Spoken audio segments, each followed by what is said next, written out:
Aloha, welcome back to the channel. My name is Lee Scott. I'm a professional photographer based here on Kauai, and I just returned from my annual Great Migration Safari in Tanzania. Again, concentrating on the calving season of the Great Migration. We did the Northern Circuit, Arusha National Park for a day. Then the safari proper started with Tarangire National Park for 2 nights, in Ngorongoro Crater. We stayed in a village outside the crater in Karatu for 2 nights, and then we went to Ndutu in the southern Serengeti for 4 nights. I had an amazing time. I took the Canon R1 with the RF400 2.8 as my primary, and my backup or second camera was the Leica SL3 and the 90-280 lens. This episode is going to be about the R1, and I want to consider if it's worth an upgrade compared to the Canon R3, and also want to look at certain features of the R1, such as the pre-continuous shooting, the animal tracking autofocus, AI servo animal tracking in a real world scenario. Out on safari, in the heat, in the dust, and these are things that we're going to consider. We have footage from the Atomos, Ninja. So I'm going to be able to show you the exact animal tracking focus and whether it hit the eye, the problems that it had, and then we'll also talk about a couple of strategies to help you while you're out photographing the wildlife with the R1 or any other camera for that matter. All right, let's get to it. Here we have a lilac-breasted roller. It's one of the most beautiful birds that you're going to find on safari, and you can tell that the animal tracking focus picks up on it quite nicely. Here, for some reason, the focus it just couldn't find it. It couldn't locate the subject, and I'm not exactly sure why that is. It happens every now and again. When it does, sometimes I have to turn off the camera. Sometimes I have to go through the autofocus zones, the spot focus or the field tracking or the whole area. Often when it happens is I have it set on whole area autofocus, and it's a small subject, and it just has difficulty finding it. And when it does, it just kind of searches, and it's like this. It's almost like a freeze.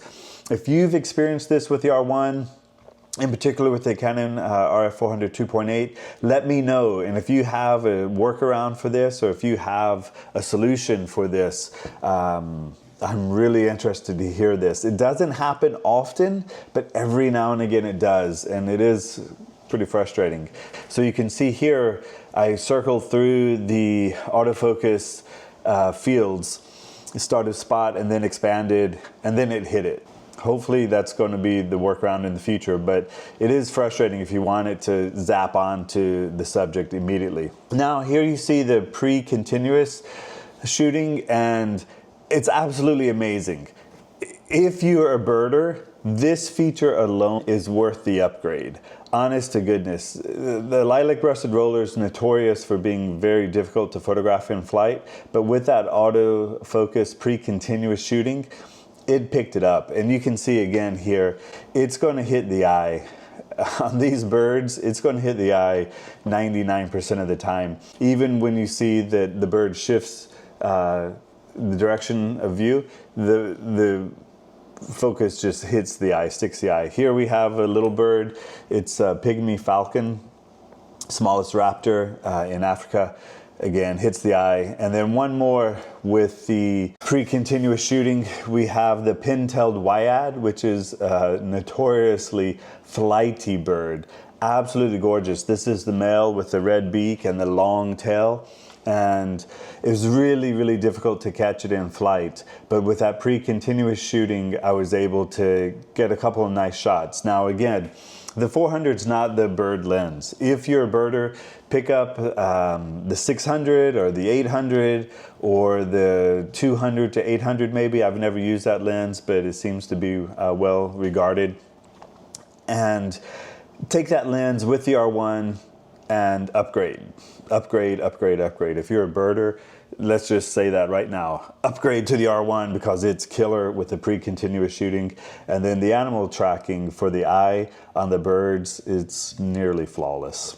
One issue that was a little difficult was when birds were coming in to land. So it's tracking them in flight, and then when it comes in, if there's a lot of birds, sometimes they would jump. But other than that, it's pretty amazing. Next, we have some banded mongoose, another small subject. Again, hits that eye every time, 99% of the time.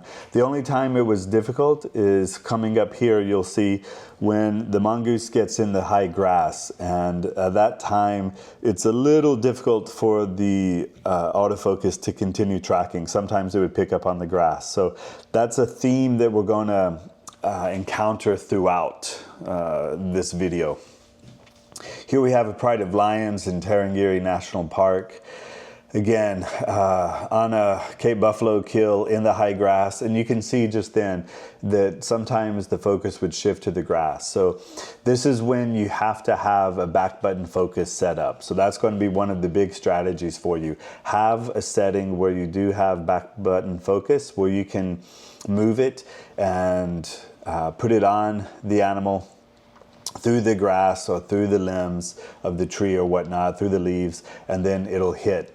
Now, when you do go for that back button focus, I think it's best to have it on spot focus and no animal tracking. That way it's not going to get confused. The computer's not going to get in the way of what you're trying to do.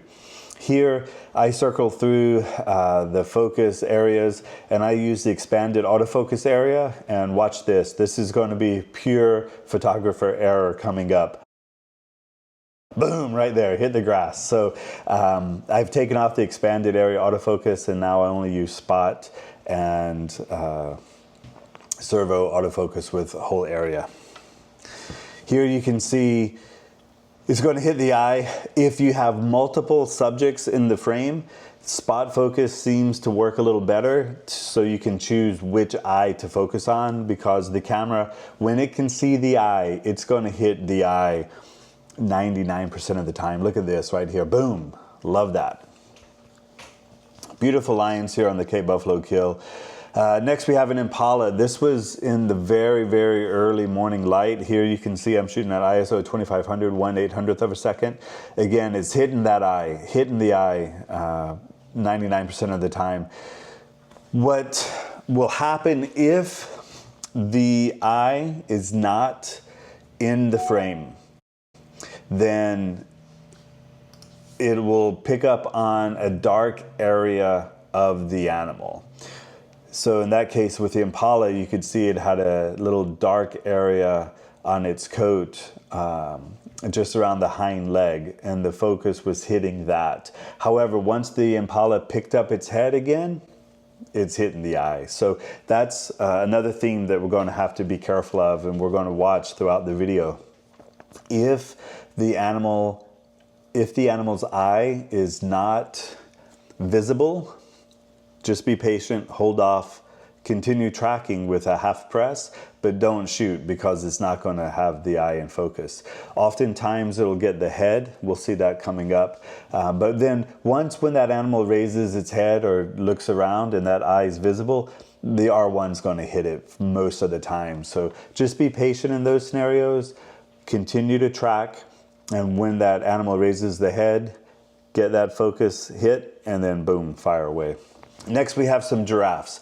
The giraffe was the most difficult animal for the R1 to focus. What was happening, especially if the giraffe was looking right at the camera, the autofocus would hit the horns or the prominent cheekbone or the nostrils.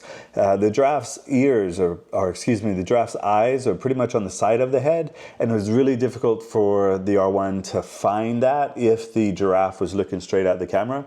If the giraffe was looking to the side, it would hit it pretty much consistently. But again, the giraffe was probably the most difficult animal for the R1 to focus on. Everything else, I think it did really well. Let's look at the giraffes here. So we have some beautiful giraffes in Arusha National Park, necking. This was pretty fantastic to see. More giraffes in Arusha National Park than any other national park in Tanzania. Here we're walking safari, have the beautiful giraffe. This is where the giraffe's looking straight at me, and I was able to get the focus. Here we have a beautiful small tower of giraffes, and I got them in focus as well. Next, the challenge was an elephant in a backlit scenario. So here's the elephant in Ngorongoro Crater, one of the big tuskers, with front light on it. Camera picked it up, no problem. But what we see is when it is at a backlit scenario, for whatever reason, it just wasn't finding the eye. It was getting the trunk, it was getting some of the texture in the skin. Very, very difficult for it to get the eye. Eventually it did. It's finding it there now, finding the face, and then it jumps to the eye. So that's another situation where we're going to have to be careful of. Backlit scenario with the elephants. Next, we have some zebras, and the R3 had a lot of difficulty picking up on the eye of the zebra, but the R1, piece of cake. The R1 hits it every single time. I was really, really surprised by this, at how well the R1 hit the zebra's eye. The R3 would get confused by the stripes and it would kind of jump and search, but the R1, bang on. Beautiful serval cat here in Ngorongoro Crater. Next we have some more birds. Long-tailed cormorant, again, backlit, finds that bird's eye, no problem at all. If you're a birder, again, get the R1, it's killer. Gray-crowned crane, small head, small eye, boom, hitting it every single time for the most part. Again, when the head is away from the camera, it's going to get the body instead, but when that head's up, it's going to hit it. Next we have a couple lions. The lions are not facing me, so we can't see the eye, so the camera is getting the head. Here again, with the male lion in Ngorongoro Crater, when that eye is facing us, it's hitting it. When it's not, you just got to be patient. Moving on to Ndutu for the Great Migration.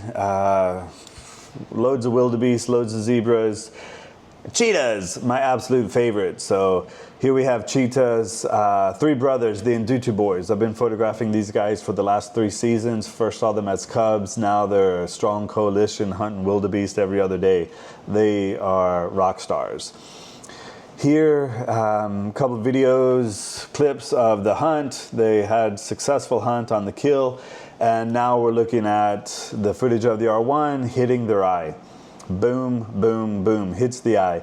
In the past, the R3 would have difficulty with the cheetahs as well, with the spots, but the R1 hits it. It's really impressive, guys.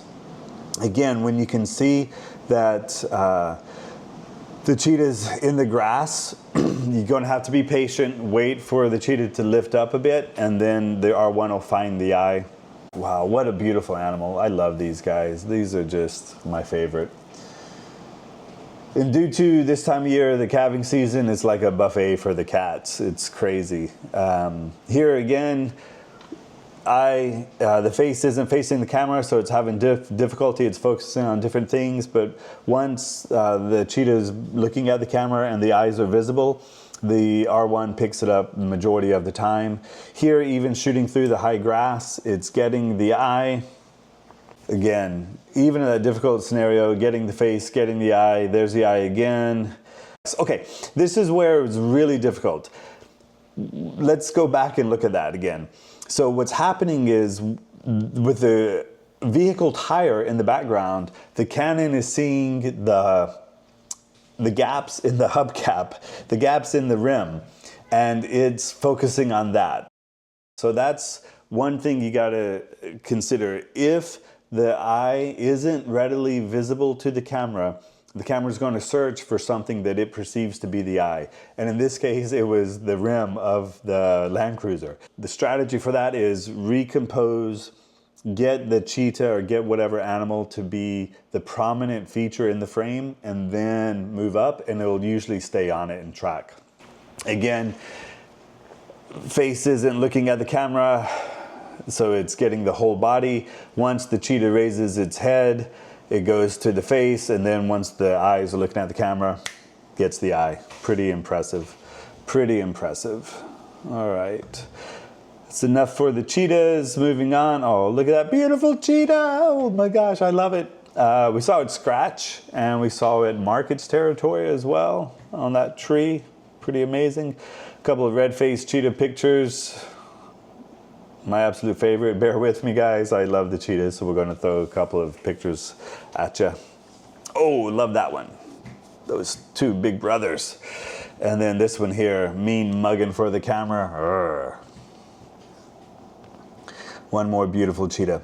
Next, we have a leopard. Leopards are notoriously difficult because they're often in the trees, and sometimes you see them in the beautiful flat top acacia trees, and there's not much foliage, and the leopard are just easily visible. Well, that wasn't the case here in Ndutu. They were in these little thicket type trees, little bushes almost. Really, really difficult for the AI servo animal tracking to find the eye in this scenario, shooting through the leaves and the limbs of the tree. So I went to manual mode, back button focus, no animal tracking, and found the eye that way. So that's something that you're going to have to be prepared again. The strategy, have a back button focus set up. In my R1 settings, I go through how I have my focus set up. I've tweaked it a bit just to make it a little more simple, which is setting up a custom mode 3 with back button focus, no animal tracking on it. So here we are, we're going to that spot autofocus there. No tracking, no AI servo. It's just going to hit whenever the leopard raises its face, and we're going to try to catch that eye. That's the strategy that we have for it. And it worked pretty well. All right. So in these very, very difficult scenarios, it's hard for any camera to focus on the eye. So again, have that back button focus strategy set up.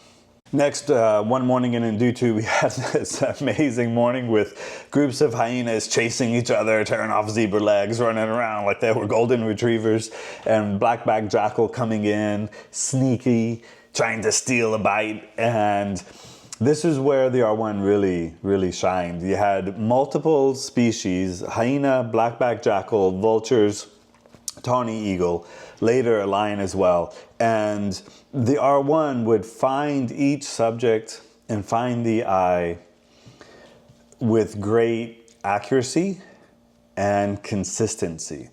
We had beautiful morning sunlight shining onto these animals, and this was just an absolutely magical scene where the high frame rate of the R1, the image quality, the tracking, the autofocus, the consistency and reliability of this camera really came out. And this was just an absolutely wonderful, wonderful encounter. 3 different clans of hyena kills in 4 different locations, I think. And this little black-backed jackal coming in not only for scraps, but for some real meat. And we have this beautiful hyena. Oh man, what a morning. And the R1 killed it, absolutely killed it. It discerned each individual subject, found the face, then the eye, in this heavily intense motion action sequence of events. And wow, this was wildlife photography at its best. And just what a joy to see these animals thriving out here in the big plains of Ndutu. Look at that beautiful black-backed jackal. Oh man, love her. Love, love, love, love it.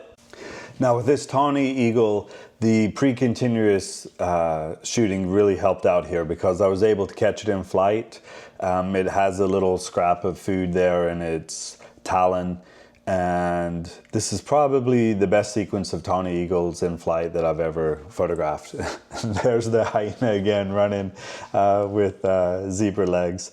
Oh my gosh, the hyenas are so much fun. The spotted hyena, love them.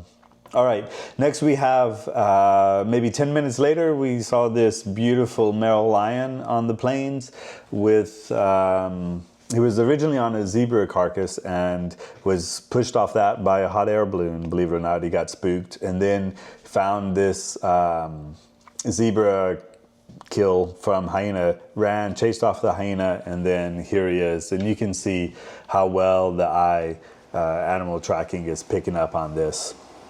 Just fantastic. And what a beautiful, beautiful lion out here.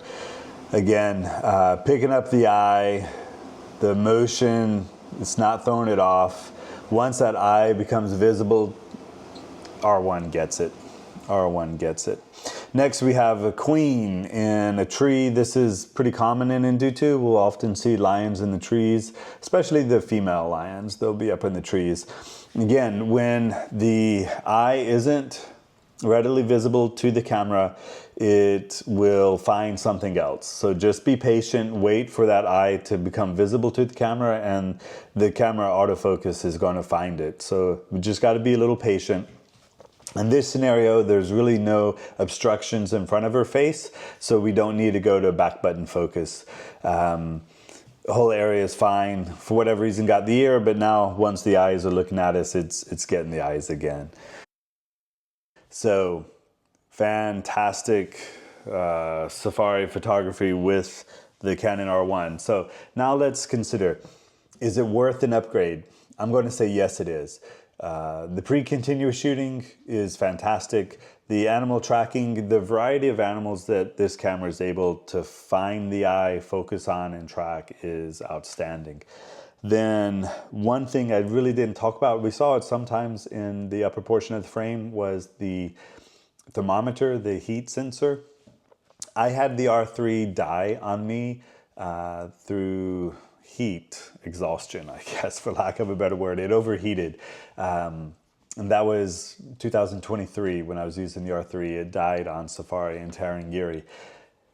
I think that the R1 is a little more robust and a little more capable of managing those high temperature extremes.